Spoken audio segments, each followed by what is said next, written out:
Hi ನಮಸ್ಕಾರ ಸ್ನೇಹಿತರೆ, ಚೇತನ study infinity ಚಾನಲ್ಗೆ ಸ್ವಾಗತ. ಇವತ್ತಿನ ವಿಡಿಯೋದ್ರಲ್ಲಿ ನಾವು ನೇಮಕಾತಿ ಬಗ್ಗೆ ಮಾತಾಡೋಣ. ಇವತ್ತಿನ ನೇಮಕಾತಿ ಬಂದು ಕರ್ನಾಟಕ ಹೈಕೋರ್ಟ್ ನೇಮಕಾತಿ 70 ಸಹಾಯಕ ನ್ಯಾಯಾಲಯ ಕಾರ್ಯದರ್ಶಿ ಹುದ್ದೆಗಳಿಗೆ ಆನ್ಲೈನ್ನಲ್ಲಿ ಅರ್ಜಿ ಸಲ್ಲಿಸಬಹುದು. ಈ ವಿಷಯವಾಗಿ ಇದರಲ್ಲಿ ಏಜ್ ಲಿಮಿಟ್ ಏನಿದೆ, ಅರ್ಹತೆ ಏನಿರಬೇಕು, ಅರ್ಜಿ ಸಲ್ಲಿಸೋದು ಹೇಗೆ, ಪ್ರಮುಖ ದಿನಗಳು, ಹಾಗೆ ಆಯ್ಕೆ ಪ್ರಕ್ರಿಯೆ ಏನು ಎಲ್ಲದನ್ನು ನಾವು ಸಂಪೂರ್ಣವಾಗಿ ನೋಡೋಣ. ಅದಕ್ಕೂ ಮುಂಚೆ ನೀವು ಹೊಸಬರಾಗಿದ್ದರೆ ದಯವಿಟ್ಟು ವಿಡಿಯೋನ ನೀವು ಸಬ್ಸ್ಕ್ರೈಬ್ ಮಾಡಿ, ಹಾಗೆ ವಿಡಿಯೋಗೆ ಒಂದು ಲೈಕ್ ಕೊಟ್ಟು ನಿಮ್ಮ ಫ್ರೆಂಡ್ಸ್ಗೂ ಸಹ ನೀವು ಶೇರ್ ಮಾಡಿ. ಕರ್ನಾಟಕ ಹೈಕೋರ್ಟ್ ಸಹಾಯಕ ನ್ಯಾಯಾಲಯದ ಕಾರ್ಯದರ್ಶಿ ಹುದ್ದೆಗಳಿಗೆ 70 ಸರ್ಕಾರಿ ಭಾರತೀಯ ಹುದ್ದೆಗಳ ನೇಮಕಾತಿಗಾಗಿ ಆನ್ಲೈನ್ ಅರ್ಜಿ ನಮೂನೆಯನ್ನು ಆಹ್ವಾನಿಸಿದೆ.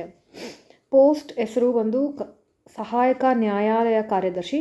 ಒಟ್ಟು ಪೋಸ್ಟು 70 ಇದೆ. ಇದು ಪರ್ಮನೆಂಟ್ ನೇಚರು, ಶಾಶ್ವತವಾಗಿರುತ್ತೆ. ನೀವು ಮಾರ್ಚ್ 19ರಿಂದ ಏಪ್ರಿಲ್ 15ರವರೆಗೂ ನೀವು ರಿಜಿಸ್ಟ್ರ್ ಮಾಡಿಕೊಂಡು ಅಪ್ಲೈ ಮಾಡ್ಬೋದು. ಇನ್ನು ಅರ್ಹತಾ ಮಾನದಂಡಗಳು ಎಲ್ಲದನ್ನು ನಾವು ನೋಡೋಣ. ನಿಮಗೆ ಡಿಗ್ರಿ ಆಗಿರಬೇಕು. ಹಾಗೆ ನಿಮ್ಮ ಏಜ್ ಲಿಮಿಟ್ ಬಂದು 18ರಿಂದ 40 ವರ್ಷದೊಳಗಡೆ ಇರಬೇಕು. ಹಾಗೆ ಇತ್ತೀಚೆಗೆ ಕರ್ನಾಟಕ ಸರ್ಕಾರ ಅಭ್ಯರ್ಥಿಗಳಿಗೆ ವಯೋಮಿತಿ ಸಡಿಲಿಕೆಯನ್ನು ಹೇಳಿದೆ. ಹಾಗಾಗಿ ಮಾರ್ಚ್ 1ರಂದು ಕರ್ನಾಟಕ ಗೌರ್ಮೆಂಟ್ ಏನು ಹೇಳಿದೆಯೋ ಅದ್ರ ಪ್ರಕಾರ ವಯೋಮಿತಿ ಮೀಸಲು ಪ್ರಕಾರ ಏಜ್ ಲಿಮಿಟ್ ಇರುತ್ತೆ. ನೀವು ಅಪ್ಲಿಕೇಶನ್ನ ಆನ್ಲೈನಲ್ಲೇ ಅಪ್ಲೈ ಮಾಡಬೇಕಾಗತ್ತೆ. ಶುಲ್ಕ ಎಷ್ಟು ಅನ್ನೋದನ್ನು ನಾವು ನೋಡೋಣ. ಜನರಲ್ ಅವ್ರಿಗೆ 500 ರೂಪಾಯಿ, OBC ಅವ್ರಿಗೂ 500 ರೂಪಾಯಿ, SC ST ಬಂದು 250. ಹೇಗೆ ಪಾವತಿ ಮಾಡಬೇಕು ಅಂತ ಅಂದರೆ ಆನ್ಲೈನ್ನಲ್ಲೇ ನೀವು ಪಾವತಿ ಮಾಡಬೇಕು. ಅರ್ಜಿನೂ ಸಹ ಆನ್ಲೈನ್ನಲ್ಲೇ ನೀವು ಸಲ್ಲಿಸಬೇಕು. ಹಾಗಾಗಿ ಅರ್ಜಿ ಸಲ್ಲಿಕೆಗೆ ಆರಂಭವಾಗುವುದು ಮಾರ್ಚ್ 19, 2026 ಇದೇ ತಿಂಗಳು, ಅಂದರೆ ಶುರುವಾಗಿದೆ ಆಲ್ರೆಡಿ. ಕೊನೆಯ ದಿನಾಂಕ ಬಂದು ಏಪ್ರಿಲ್ 15. ಏಪ್ರಿಲ್ 15ರೊಳಗಡೆ ನೀವು ಶುಲ್ಕ ಮತ್ತು ಅಪ್ಲಿಕೇಶನ್ ಎರಡನ್ನೂ ನೀವು ಕೊಡಬೇಕು. ಇನ್ನು ಇದರಲ್ಲಿ ನಿಮಗೆ ಪೂರ್ವಭಾವಿ ಪರೀಕ್ಷೆ ಇರುತ್ತೆ, ಪ್ರಿಲಿಮ್ಸ್ ಇರುತ್ತೆ. ಅದು ಯಾವಾಗಂತ ಇನ್ನೂ ಹೇಳಿಲ್ಲ. ಅಪ್ಲಿಕೇಶನ್ ಎಲ್ಲ ಪ್ರಾಸೆಸ್ ಮುಗಿದ್ಮೇಲೆ ಇರುತ್ತೆ. ಪೂರ್ವಭಾವಿ ಆದಮೇಲೆ ನಿಮಗೆ ಮೇನ್ಸ್ ಎಕ್ಸಾಮ್ ಕೂಡ ಇರುತ್ತೆ. ಅನೌನ್ಸ್ ಮಾಡ್ತಾರೆ ಯಾವಾಗ ನೀವು ಡೌನ್ಲೋಡ್ ಮಾಡ್ಕೊಳ್ಬೇಕು ಇದೆಲ್ಲ ವಿಷಯಗಳನ್ನ ಅಂತ. ಇನ್ನು ಆಯ್ಕೆ ಪ್ರಕ್ರಿಯೆಗೆ ನಾವು ನೋಡ್ತಾ ಹೋದರೆ ಲಿಖಿತ ಪರೀಕ್ಷೆ ಇರುತ್ತೆ. ಎಲ್ಲ ಹುದ್ದೆಗಳ ಪರೀಕ್ಷೆ ಮಾದರಿ ಮತ್ತು ಪಠ್ಯಕ್ರಮಕ್ಕಾಗಿ ನೀವು ಅಫಿಷಿಯಲ್ ವೆಬ್ಸೈಟ್ನ ಒಂದ್ಸತಿ ನೀವು ಭೇಟಿ ಕೊಡಬೇಕು.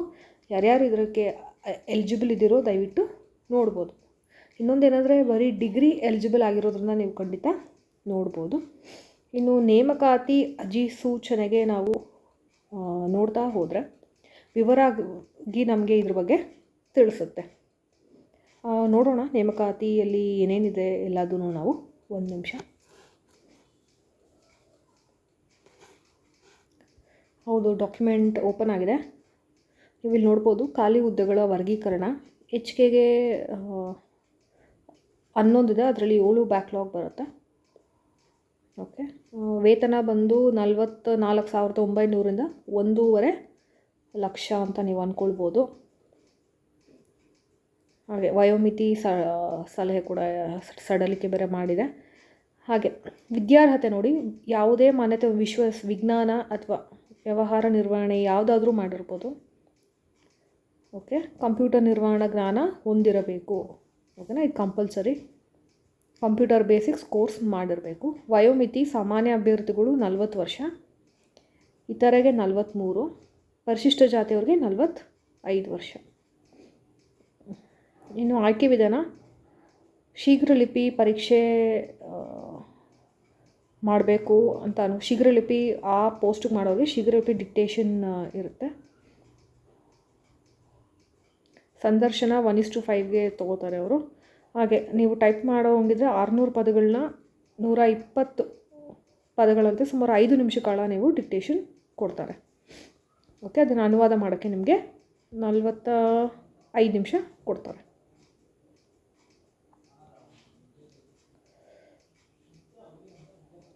ಆಮೇಲೆ ನೀವು ಎಲ್ಲದನ್ನು ನೀವು ಈ ವೆಬ್ಸೈಟ್ ಮೂಲಕನೇ ನೀವು ಅಪ್ಲೈ ಮಾಡಬೇಕಾಗತ್ತೆ. ಓಕೆ.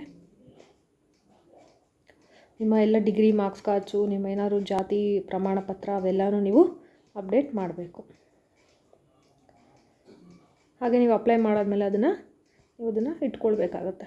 ಓಕೆ, ನೋಡಿ ಡೀಟೇಲ್ ನೋಟಿಫಿಕೇಷನ್ ಇದೆ.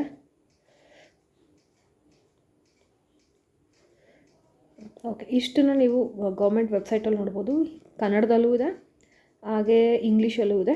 ಎರಡೂ ಸಹ ನೀವು ನೀಟಾಗಿ ಒಂದು ಸತಿ ಓದಿದ್ರೆ ನಿಮಗೆ ಗೊತ್ತಾಗುತ್ತೆ.